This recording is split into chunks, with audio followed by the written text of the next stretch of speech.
One from the capital of Pangasinan, Merry Christmas! Makukulay na pailaw at mga dekorasyon ang nagbigay liwanag sa Kapitolyo ng Pangasinan. Ito ay matapos pailawan ng giant Christmas tree sa Kapitolyo ng probinsya. Pinalibutan ito ng kulay gintong mga Christmas balls, parol at ribbon na gawa sa Christmas lights. Napalibutan din ito ng mga nagliliwanag na puting ibon.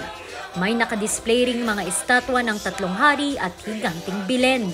Ang mismo ring Kapitolyo, tad-tad ng mga dekorasyon at pailaw.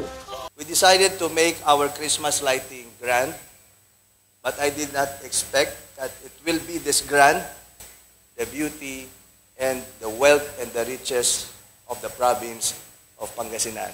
Let us all be united.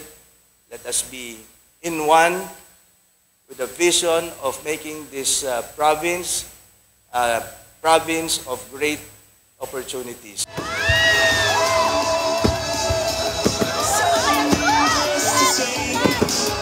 Hindi naman nagpahuli ang mga taga-Alaminos na masaksihan ang pagpapailaw sa kanilang giant Christmas tree. Pinalibutan ito ng maliliit na Christmas balls na kulay asul, pula at berde. Ang Luca Park na puno rin ng pailaw. Merry Christmas! Pinailawan na rin ang white giant Christmas tree ng Binalonan. Maging ang tubig sa fountain, nagliwanag din. Miracle Garden naman ang tema ng Christmas Village ng Calasiao, Pangasinan.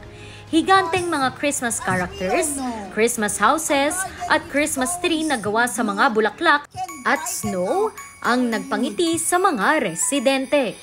Bida naman sa bayan ng Infanta ang glowing dancing fountain, giant Christmas tree at mga Christmas houses. Handmade Christmas decorations naman ang handog ng bayan ng San Manuel sa publiko.